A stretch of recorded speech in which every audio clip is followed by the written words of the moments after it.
ओम शांति। आज 6 सितंबर 2021 है और आज के बाबा के साकार रूप से चले हुए मधुर महावाक्यों को स्पष्ट करेंगी आदरणीय आशा दीदी। ओम शांति दीदी। ओम शांति। बाबा ने कहा, मीठे बच्चे, पतित पावन बाप की श्रीमत पर तुम पावन बनते हो, इसलिए तुम्हें पावन दुनिया की राजाई मिलती है। अपनी मत पर पावन बनने वालों को कोई प्राप्ति नहीं। अपनी मत पर कोई पावन बनता भी नहीं ना, अपनी मत पर कोई पावन बनता भी नहीं है, श्रीमत से ही पावन बनते हैं। क्योंकि पावन का अर्थ भी तो नहीं आता। पावन कहते हैं जो पवित्र और दिव्य दोनों है। अगर आप पवित्र हैं परंतु दिव्यता नहीं तो पावन थोड़ी है। आपके अंदर मैनर्स बहुत अच्छे हैं लेकिन पवित्रता नहीं तो आप पावन थोड़ी हैं। पावन है देवी देवता है, तो हम अपने आप से पावन कैसे बन सकते हैं?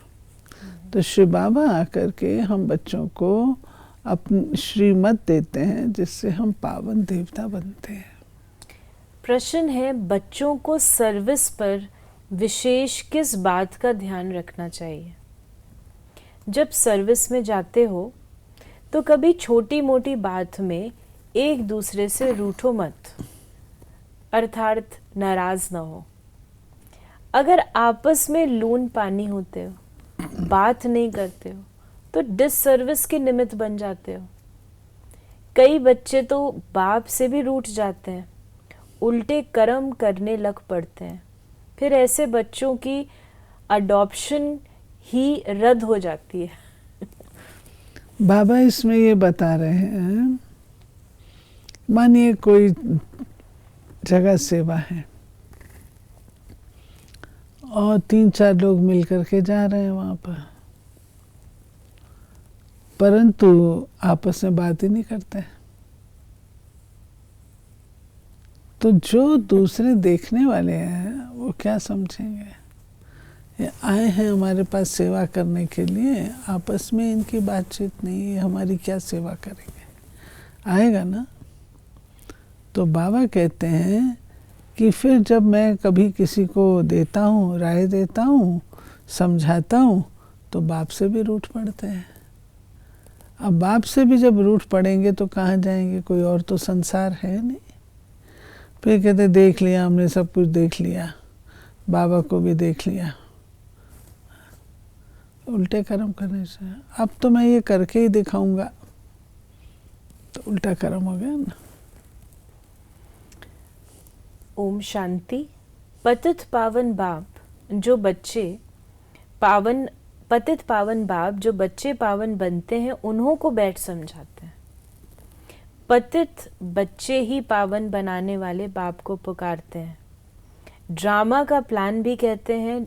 रावण राज्य होने के कारण सभी मनुष्य पतित हैं। पतित उसे कहा जाता है जो विकार में जाते हैं। ऐसे बहुत हैं जो विकार में नहीं जाते, ब्रह्मचारी रहते हैं, समझते हैं हम निर्विकारी हैं। जैसे बाबा ने कहा, पादरी हैं और मुल्ले काजी हैं, बौद्धि हैं जो पवित्र रहते हैं। उनको पवित्र किसने बनाया? वो खुद बने। तो बाबा ने कहा, परंतु उनको पतित पावन बाप तो पावन नहीं बनाते ना, इसलिए वो पावन दुनिया का मालिक नहीं बन सकते। ये बाबा ने हमको पतित पना किसे कहा जाता है, पावन किसे कहा जाता, वो स्पष्ट किया। पतित माना जो विकारी हैं, और विकारी हैं तो दुख के भागी हैं, और पावन बनते हैं तो सुख के भागी बनते हैं। बाबा ने कहा, सतयुग में भी पवित्र थे, शांति धाम में भी आत्माएं पवित्र हैं। इस रावण राज्य में है ही सब पतित। पुनर्जन्म तो लेना ही है। सतयुग में भी पुनर्जन्म लेते हैं परंतु विकार से नहीं। वो है ही संपूर्ण निर्विकारी दुनिया। बल त्रेता में 2 कलाएं कम होती हैं परंतु विकारी नहीं कहेंगे।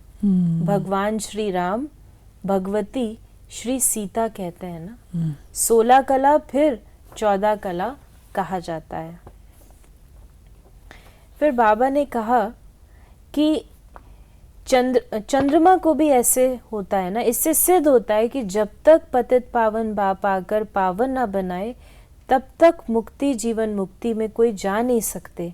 बाप ही गाइड है इस दुनिया में पवित्र। फिर बाबा ने बताया सन्यासियों का भी कि सन्यासी पवित्रता के कारण उनकी मान्यता है, परंतु बाप द्वारा पवित्र नहीं बनते।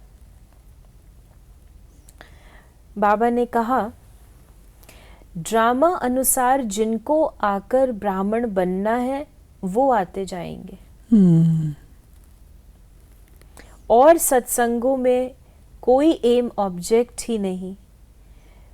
बाबा ने एग्जाम्पल दिया, शिवानंद आदि के फॉलोअर्स तो बहुत हैं, परंतु उनमें भी कोई कोई सन्यास लेते होंगे, गृहस्थी तो लेते ही नहीं। बाकी घर बार छोड़ने वाले बहुत थोड़े निकल पड़ते हैं। सन्यासी बनते हैं फिर भी पुनर्जन्म लेना पड़ता है। शिवानंद के लिए थोड़े कहेंगे कि ज्योति ज्योत में समाया। तुम समझते हो सर्व का सद्गति दाता बाप ही है, वही गाइड है, गाइड बिगर कोई जा नहीं सकता। ये राज हमको समझने की जरूरत है। जो कहते हैं कि ज्योति ज्योत समाया, वास्तव में ज्योति ज्योति में समा ही नहीं सकती है। ये है केवल ज्योति समझ, ज्योति पिता को याद करना, उसकी याद में लवलीन हो जाना। और बाबा कहते हैं कि शिवानंद जी का मिसाल दे रहे हैं कि वो जो है सन्यासी थे। सन्यासी जो है वो जाके परम धाम निवासी बन जाए वो नहीं होगा, पुनर्जन्म तो ज़रूर लेना ही पड़ेगा, क्योंकि वन वे ट्रैफिक है। ऊपर से आत्मा आ सकती है, वापस जा नहीं सकती है, तो पुनर्जन्म तो यहीं लेना पड़ेगा। तो फिर बाबा कहते हैं वो गृहस्थी नहीं बनना चाहते हैं, गृहस्थ का त्याग करते हैं सन्यासी, लेकिन कर्म सन्यास नहीं होता, कर्म का फल मिलता ही है और उसके लिए उनको पुनर्जन्म लेना ही पड़ता है। बाबा ने कहा कि सत्युग और बाबा ने कलयुग का कॉन्ट्रास्ट भी हमें बताया कि कितने ढेर मनुष्य हैं, कितने जीव जंतु हैं। वहाँ मनुष्य थोड़े होते हैं तो जीव जंतु भी थोड़े होते हैं। सत्युग में ऐसी कीचड़ पट्टी होती नहीं। यहाँ तो अनेक प्रकार की बीमारियाँ आदि कितनी निकलती रहती हैं, जिसके लिए फिर नई दवाइयाँ निकलती रहती हैं। ड्रामा अनुसार अनेक प्रकार के हुनर निकालते रहते हैं। वो सब है मनुष्य के हुनर। पारलौकिक बाप का हुनर क्या है? बाप के लिए कहते हैं पतित पावन आकर हमारी आत्मा को पावन बनाओ, शरीर भी पावन। कहते हैं पतित पावन दुख हरता सुख करता, एक को ही बुलाते हैं ना। तो बाबा का भी हुनर बाबा क्या कहते है हैं कि मैं सुप्रीम हूँ, ऑलमाइटी अथॉरिटी हूँ, दुख हरता सुख करता हूँ, मुझे ही बुलाते हैं। बाबा ने कहा कि अब तुम बच्चे जानते हो कि मृत्यु लोक क्या है, अमर लोक क्या है। दुनिया में कोई नहीं जानते। वो तो कहते हैं स्वर्ग नरक सब यहाँ ही है। कोई कोई समझते हैं सतयुग था, देवताओं का राज्य था। अभी तक भी कितने नए नए मंदिर बनते रहते हैं। तुम्हारी बुद्धि में है कि हमें अपने हम स्वीट होम में जा रहे हैं, हम बाप हमको वापस ले जाने के लिए लायक बना रहे हैं। ये स्मृति में रहना चाहिए। ये बाबा की जो बातें हैं ये दिल को टच करती हैं कि हम स्वीट होम लौट रहे हैं, स्वीट राजधानी में आएंगे। बाबा स्वीट होम लौटने के लिए हमको लायक बना रहे हैं।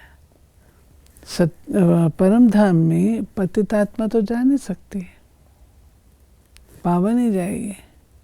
तो उसके लिए बाबा हमको बैठ के पढ़ा रहे हैं, शुद्ध कर रहे हैं। बाप समझाते हैं बच्चे तुमने इतने इतने जन्म लिए हैं, अभी हम आकर शूद्र से ब्राह्मण बने हैं, फिर ब्राह्मण से देवता बनना है, स्वर्ग में जाना है। अभी है संगम। विराट रूप में ब्राह्मणों की चोटी मशहूर है। फिर बाबा ने कहा कि अभी तो सब वैरायटी धर्म वाले हाजिर हैं, अब अंत में और क्या धर्म स्थापन करेंगे। हाँ, नई आत्माएं पावन होती हैं, इसलिए जो नई आत्मा आती है तो कुछ न कुछ उस आत्मा की महिमा होती रहेगी। ये बाबा ने राज बताया हुआ है कि कोई भी आत्मा जब स्वर्ग से नीचे परम धाम से नीचे आती है, फ्रेश उतरती है, तो उसका जलवा निकलता है थोड़ा बहुत। अब इतने धर्मों का विस्तार हो गया, अब और धर्म की क्या स्थापना हुई। लेकिन जो आत्मा है तो छोटा मोटा जैसे स्कूल ऑफ थॉट, थोड़ा बहुत उनका नामाचार हो जाता है, क्योंकि वो ताज़ी आ रहे होते हैं। बाबा ने कहा, बाप ही हमको पावन बनाते हैं और सृष्टि के आदि मध्य अंत का समाचार सुनाते हैं। तुम भी उनको ही बुलाते हो कि हे पतित पावन, आकर हमको पावन बनाओ, तो ज़रूर पतित दुनिया विनाश को पाएगी। ये भी हिसाब है। आज बाबा ने सारी मुरली में पतित पावन शब्द काफ़ी बार प्रयोग किया है। फिर बाबा ने कहा, ब्रह्मा द्वारा ब्राह्मण, ब्रह्मा मुख वंशावली देखो कितने हैं। वो है कुख वंशावली ब्राह्मण, वो तो बाप को जानते ही नहीं। तुमको अब हौसला आया है, तुम जानते हो कि अब कलयुग विनाश हो, सतयुग आना है। बाबा कहते हैं अभी तुम बच्चे समझते हो, हिस्ट्री समझी है, तो तुम ये समझते हो कि अभी ये कलयुग का अंत और इसके बाद जो है नई सतयुग की सृष्टि आनी है, तो कलयुग का ये विनाश होगा। बाप कहते हैं मैंने सारी सृष्टि पर ये राजस्व अश्वमेध यज्ञ रचा है, सारी भूमि पर रचा हुआ है। यज्ञ कुंड होते हैं ना, इसमें सारी दुनिया स्वाहा हो जाएगी। यज्ञ कुंड बनाते हैं, ये सारी सृष्टि यज्ञ कुंड बनी हुई है। इस यज्ञ कुंड में क्या होगा, सब इसमें खलास हो जाएगा। ये कुंड पवित्र नया हो जाएगा, इसमें फिर देवताएं आएंगे। समुद्र चारों ओर है ही, सारी दुनिया नई हो जाएगी। उथल पाथल तो बहुत होगा, ऐसी कोई जगह नहीं जो किसकी न हो। सब कहते हैं ये मेरी है। अब मेरी मेरी कहने वाले मनुष्य सब खत्म हो जाएंगे। बाबा स्पष्ट कर रहे हैं सब चीज जो है वो चेंज होगी। बाकी बाबा ने कहा, बाकी मैं जिनको पवित्र बनाता हूँ वो थोड़े थोड़े ही सारी दुनिया में रहेंगे। पहले पहले आदि सनातन देवी देवता धर्म होगा, जमुना नदी के कंठे पर उन्हों का राज्य होगा। ये सब बातें तुम्हारी बुद्धि में बैठनी चाहिए, खुशी रहनी चाहिए। मनुष्य एक दूसरे को कहानी बैठ सुनाते रहते हैं, ये भी सत्य नारायण की कहानी है, ये है बेहद की। तुम्हारी बुद्धि में ही ये बातें हैं, उनमें भी जो अच्छे अच्छे सर्विसेबल हैं उन्हों की बुद्धि में धारणा होती है, झोली भरेगी, दान देते रहेंगे। इसलिए कहते हैं धन दिए धन ना खुटे। बाबा कहते हैं कि एक ये स्वयं की धारणा को बढ़ाने के लिए एक विधा है कि आप दान करो। जितना धन दान आप करेंगे उतना आपके पास आए, जितना ज्ञान धन देंगे उतना आपके पास लौटेगा। बाबा ने कहा कि बाबा ने ये भी कहा, सुनते समय कोई कोई का कांध जैसे झूलता रहेगा, कोई तो तवाई मुआफिक बैठे रहते हैं। बाप इतनी अच्छी अच्छी पॉइंट सुनाते हैं तो सुनते समय ऑटोमेटिक कान हिलेगा। यहाँ बच्चे आते हैं सम्मुख बाप से रिफ्रेश होने। बाबा के सामने बैठते हैं तो कोई बात अच्छी लगती है तो सिर हिलता है ना, वो बाबा को अच्छा लगता है। बाबा ने कहा शिव बाबा को भूल जाते हैं, इसलिए समझाया जाता है कि हमेशा शिव बाबा को याद करो।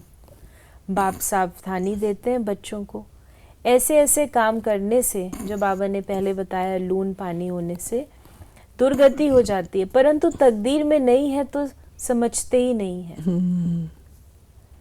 फिर बाबा ने कहा कि बच्चे अपने को आत्मा समझ मुझे याद करो तो सदगति होगी। देह अभिमान में आने से देहधारियों से रूठ पड़ते हैं। वर्षा तो दादे से मिलेगा, बाप का बने फिर दादे का वर्षा मिले। फिर बाबा ने आज हम बाबा ने कहा है कि देहधारियों से बुद्धि लगाने से बाबा से भी रूठ पड़ते हैं, क्योंकि देहधारियों का बोलबाला हो जाता है। फिर बाबा ने हम बच्चों को वरदान दिया, सदा पुण्य का खाता जमा करने और कराने वाले मास्टर शिक्षक भव। हम मास्टर शिक्षक हैं। मास्टर कहने से बाप स्वतः याद आता है, बनाने वाले की याद आने से स्वयं निमित्त हूँ, ये स्वतः स्मृति में आ जाता है। विशेष स्मृति रहे कि हम पुण्य आत्मा हैं। पुण्य का खाता जमा करना और कराना, यही विशेष सेवा है। पुण्य आत्मा कभी पाप का 1% संकल्प मात्र भी नहीं कर सकती।